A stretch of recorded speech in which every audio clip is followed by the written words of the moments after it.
Abrí el bolso. Mételo adentro. Con cuidado, ¿eh? Con cuidado. Cuidado que pesa. No, ¿qué haces? ¿Pero qué haces? Tenía razón, papá, que eras un inútil. No se le puede mandar hacer nada. Pero no se rompió. ¿Cómo no se rompió? Mirá, está rajado, mirá. No te doy una porque, ¿sabes qué? Tengo miedo que se te rompa más el jarrón. ¿Por qué se rompen las cosas? Es una pregunta que los curiosos se hacen a menudo.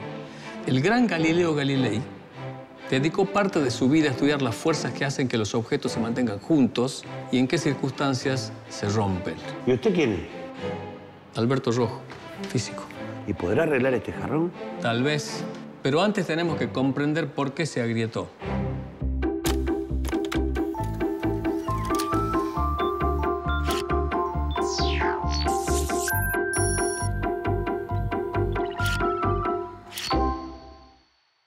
Primero tenemos que entender por qué se rompen las cosas. En este caso, porque mi hermano es un inútil. Eso sería una teoría. La psicología diría quizás que su hermano trató de castigarse a sí mismo porque hizo algo inapropiado, se metió en un museo y dejó caer este valiosísimo jarrón precolombino. Un historiador quizás analizaría los motivos del dibujo. Un físico trata de entender las razones por las que algunos materiales se rompen con mayor facilidad, por ejemplo, la cerámica. Y otros no tanto, los metales, por ejemplo. ¿Por qué? Los dos son sólidos, los dos están hechos de átomos. ¿Cuál es la diferencia? Es un problema muy interesante de la física que los científicos entendemos bastante bien, pero no del todo. Si me acompañan... No, ¿a dónde lo tenemos que acompañar? A mi laboratorio. ¿Hay policías? Nah, ¿cómo que policía? ¿Usted puede arreglar esto? ¿Nos va a cobrar por arreglar el jarrón? ¿Cómo te voy a cobrar para arreglar el jarrón? Acompáñame al laboratorio. Entonces vamos. ¿Café tiene? Café tengo. ¿Con azúcar, sin azúcar? Sin azúcar, porque estoy un poco gordo y estoy tratando de hacer...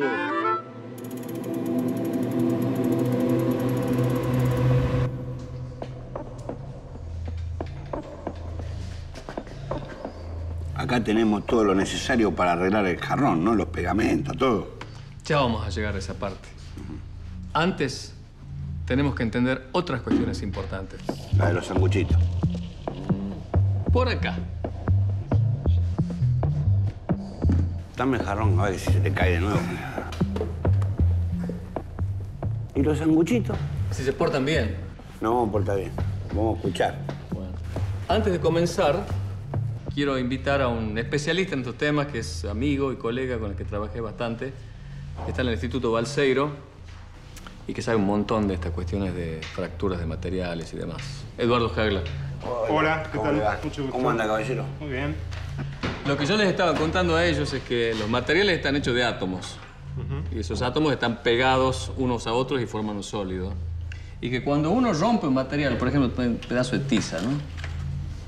Cuando uno rompe un material, obviamente lo que hace es separar una parte del sólido de otro. Ahora, estoy separando cada átomo del sólido de otro átomo, esa es la cuestión, ¿no?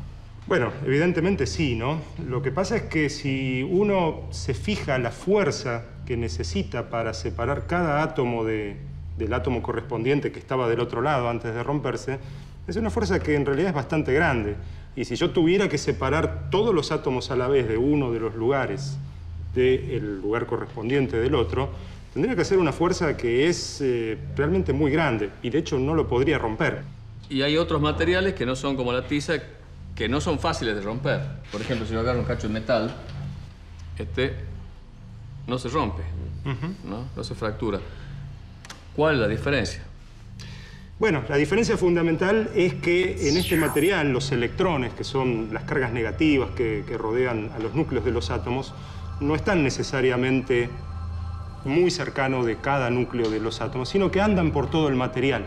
¿Sí? Son partículas que se mueven por todos lados. Y eso hace que cuando uno intenta deformar a este material, si lo doblo o si lo estiro, es bastante fácil deslizar a los átomos, a las filas de átomos una sobre otra, de modo tal que el material, aun cuando tenga pequeñas imperfecciones o pequeñas grietas, el material se deforma de esta manera que vemos acá, sin romperse. En el caso de un material de este tipo, a veces los materiales que se llaman iónicos son de ese tipo, lo que sucede es que los átomos tienen cada uno una carga positiva o negativa y están acomodados de tal manera que las cargas positivas están rodeadas de cargas negativas y esas de cargas positivas. Y podríamos decir que cada átomo está contento en la posición en que se encuentra porque tiene las cargas apropiadas alrededor. ¿Y qué pasa? Si yo lo quiero desplazar ahora estos átomos uno respecto de otros, este que estaba contento acá, cuando lo muevo, se encuentra con una carga del mismo signo a lo mejor y paga mucha energía para moverse. Y eso hace que no se mueva. Estos materiales no se pueden doblar como se dobla un trozo de metal. O sea que si yo agarro un cacho de cerámica, por ejemplo, y lo trato de doblar, es imposible. Pero si le pego un martillazo, pruebo. A ver, ¿qué pasa? Epa. ¿Podemos volver al asunto del jarrón que se agrietó? Para hablar de eso, tenemos que hablar de las grietas. Bueno, sí. Cualquier material de estos que uno agarre tiene pequeñas grietas, pequeñas fisuras adentro, no tan grandes como la de ese jarrón que tienen ustedes, pero pequeñas grietas que contribuyen al proceso de ruptura. Si las grietas son muy pequeñas, cuando uno le aplica una fuerza, lo que va a ocurrir es que se concentran las tensiones en la punta de la grieta y de esas puntas de la grieta es de donde va a empezar a romperse el material. Si la grieta es pequeña, la concentración de tensiones no es demasiado grande y a lo mejor el material no se rompe. Pero si uno tiene una grieta que es relativamente grande, puede ser que al estirar rompas el material. El largo de las grietas influye en la fuerza que yo tengo que hacer para romper uno de estos materiales. Ese largo crítico, en honor a uno de estos científicos, se llama la longitud de Griffiths del problema. Y las grietas son importantísimas en otros casos, ¿no? Qué sé yo, a mí me ha pasado que se me agrieta un poquito el parabrisas cuando me pega una piedrita y me queda una pequeña grieta. Y esa grieta a lo largo de los días se va haciendo más grande. Sí. ¿Cómo es el tema ahí? Bueno, ese es un proceso que se llama fatiga. Fatiga es una palabra que nos lleva a algunos del lenguaje conceptos coloquial, ¿no? ¿Cómo es? Sí. Fatiga, ¿no le gusta laburar? Cuando uno somete un material a un proceso secuencial de carga y descarga, o sea, hace fuerza y deja de hacerlo, muchas veces alguna grieta puede ir avanzando, pero de a poco, no como se rompió esta, sino de a poquito. A veces se ve en los parabrisas de los autos esto que vos decías, y eso es porque los cambios de temperatura, las vibraciones de los autos hace que esa grieta vaya avanzando. Uno podría probar un truco que sería, en la punta de la grieta esta que se está propagando por fatiga, hacer un pequeño agujerito justo en la punta, y eso relajaría las tensiones que ocurren en esa punta de la grieta y evitaría que la grieta se siga propagando. Es por una ejemplo, posibilidad. acá tengo un experimento casero. Esta sería una grieta sin el agujerito y esta es una grieta con tu agujerito. Claro, hay una diferencia bastante notable en la facilidad para romper estos dos papeles. El papel se rompe fácil, ¿no? Todo lo hemos visto. Pero en este caso, a ver qué tan fácil será romperlo. A ver, fíjate vos, cuánto te cuesta romperlo.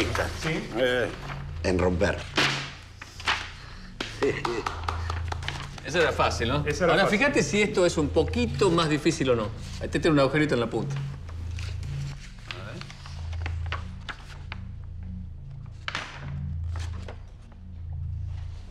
No es tan fácil. Mira, Epa. romper se rompe, pero te habrá costado un poquito más. Entonces, si yo hago un agujero en el extremo de la grieta, estoy evitando que se extienda la grieta. Y el jarrón no perdería su valor. De la física podemos hablar, pero del mercado de piezas de arte robadas no tenemos nada que ver. Lo que sí, hay muchos otros problemas muy interesantes que tienen que ver con cosas que se fracturan y se agrietan. Si miran con cuidado, van a ver grietas por todas partes. En el barro que se seca, la pintura que se agrieta. En general, esas grietas se producen porque, ponerle el barro que se empieza a secar la parte de arriba, después se va secando para abajo, pero está más seca la parte de arriba que la del medio. Y al secarse se contrae. Entonces la parte de arriba quiere tener una cierta longitud más chica que la de abajo. Entonces para compensar esos dos deseos de distintas longitudes es que se agrieta. Y en general cuando uno ve ese agrietamiento es desordenado. Uno tiene una grieta por acá, otra grieta por allá. Pero hay situaciones en la naturaleza en que esas grietas se ordenan.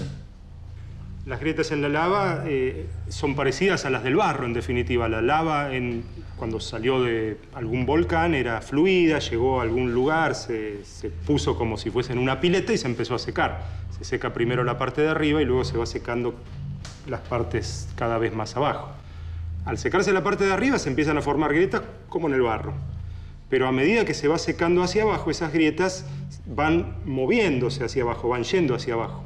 Y en ese proceso de ir desde la superficie hacia abajo, ocurre una situación notable porque se van ordenando y las grietas que eran desordenadas en la superficie se van volviendo mucho más regulares en el interior, forman un patrón poligonal, llamamos nosotros. Básicamente son parecidos a hexágonos en la mayoría de los casos y que se ven muchas veces en la naturaleza, en distintas ubicaciones geográficas. Irlanda del Norte, la calzada del Gigante. Estuvo muy lindo la explicación, pero nos tenemos que ir a ver qué hacemos con el jarrón.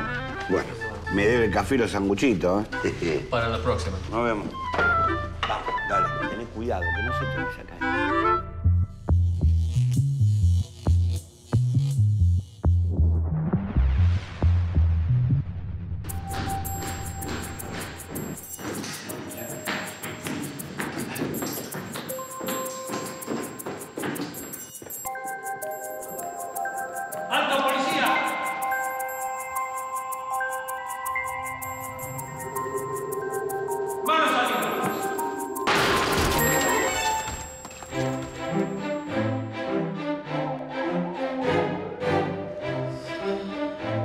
Tranquilo. Por suerte la grieta no avanzó.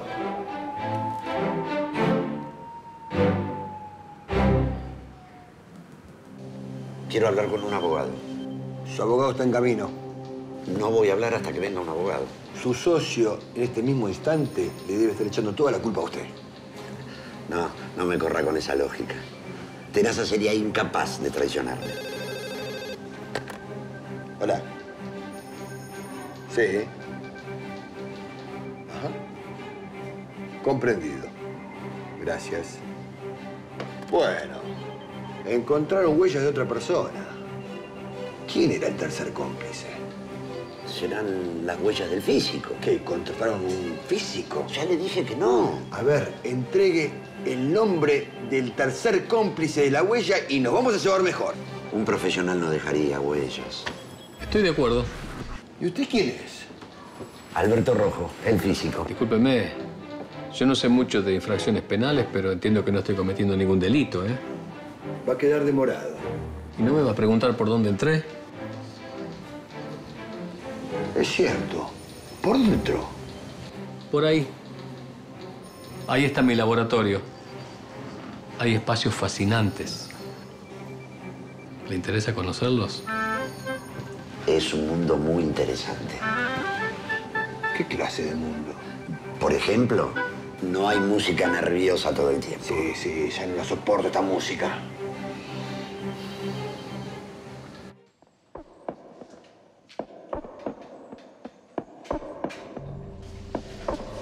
¿Dónde estamos? En mi laboratorio. Nunca vi uno igual. Siempre hay muestras de sangre y mucha música de suspenso. La música de suspenso se la debo. Y la sangre, por suerte, también. Lo que sí tenemos son computadoras. Y lo que hay en los dos mundos es celulares, sobre todo pantallas de celulares, que si se caen, se rompen. Pero cada vez menos. ¿Quieres saber por qué? Sí, cállese. Vengan por acá, que les explico.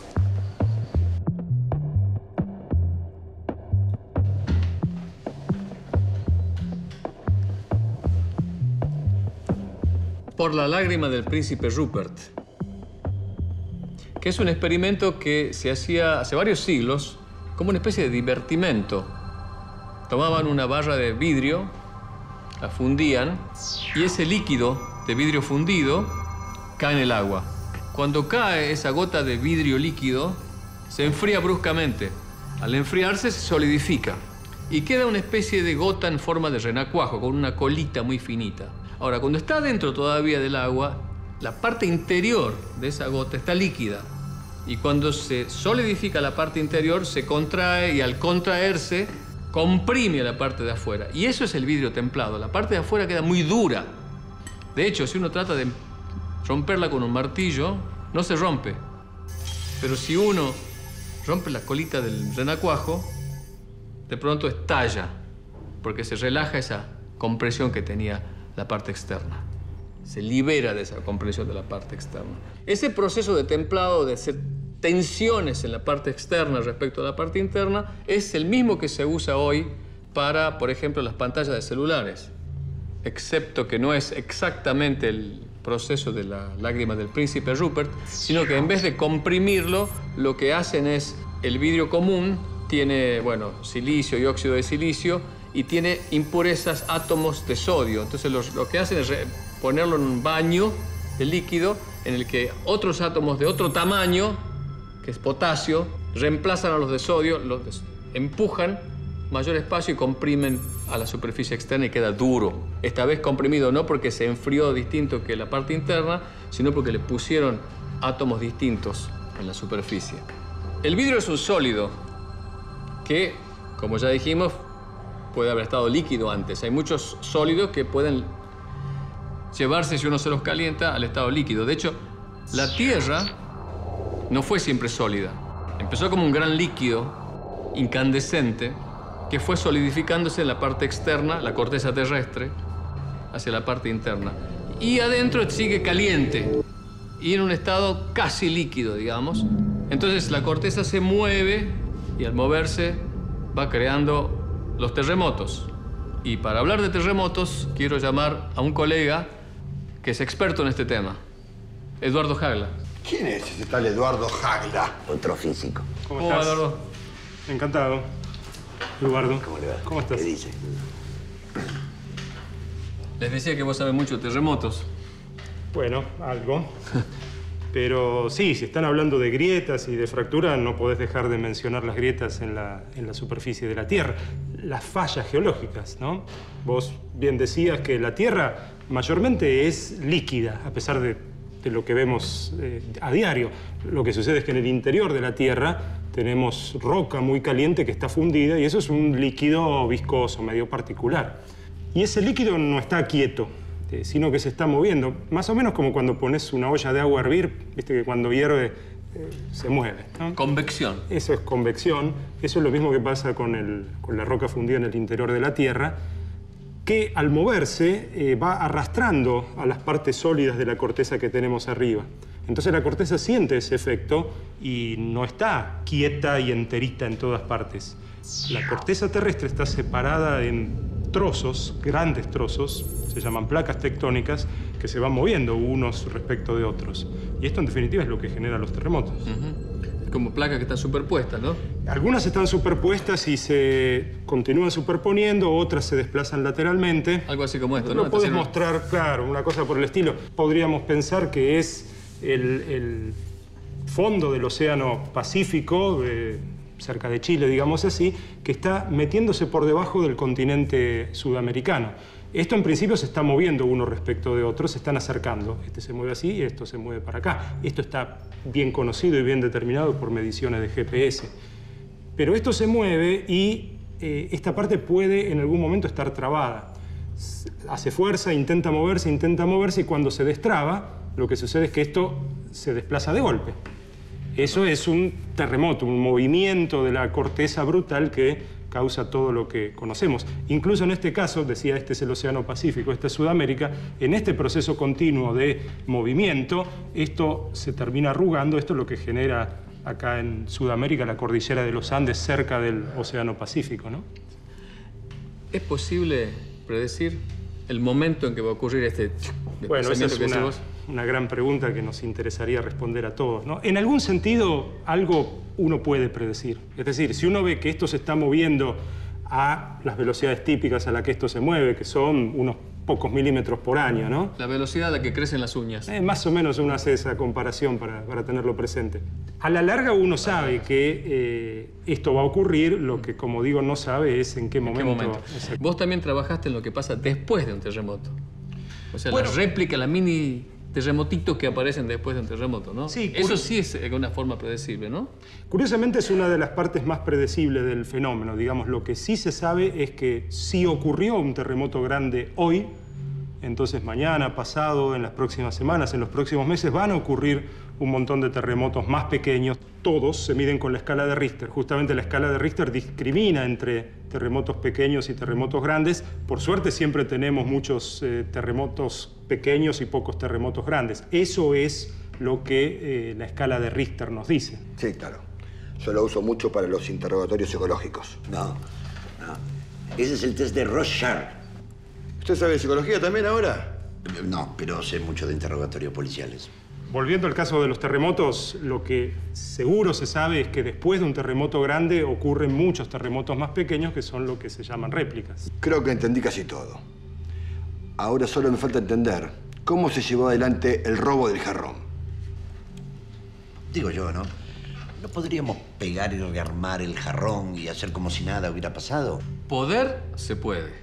Es interesante que los pegamentos se conocen hace miles de años, pero la física de la adhesión tiene muchos recovecos y hay mucha gente investigando el tema.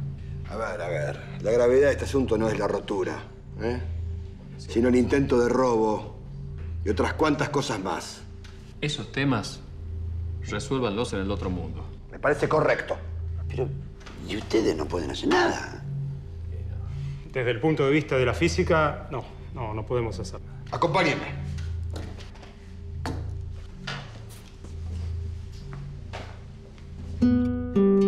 La materia está en constante cambio. Las fuerzas naturales y artificiales modifican las formas. Hoy entendemos cómo algo inerte que primero se agrieta, luego se quiebra. Quizás mañana entendamos el modo en que átomos inertes, al unirse, nos hace seres vivos. Se rompe una soga, se rompe un amor, se rompe el lazo que nos unió, se rompe un cuadro, se salva el color. Se rompen los planes y hasta el corazón se rompen pedazos por falta de amor. Se quiebran los labios y los besos no. Partido en astillas me pongo a pensar que roto soy parte de lo que será, pues tanto se ha roto haciendo este hoy que me hizo a mí y a vos y a vos, que me hizo a mí y a vos y a vos.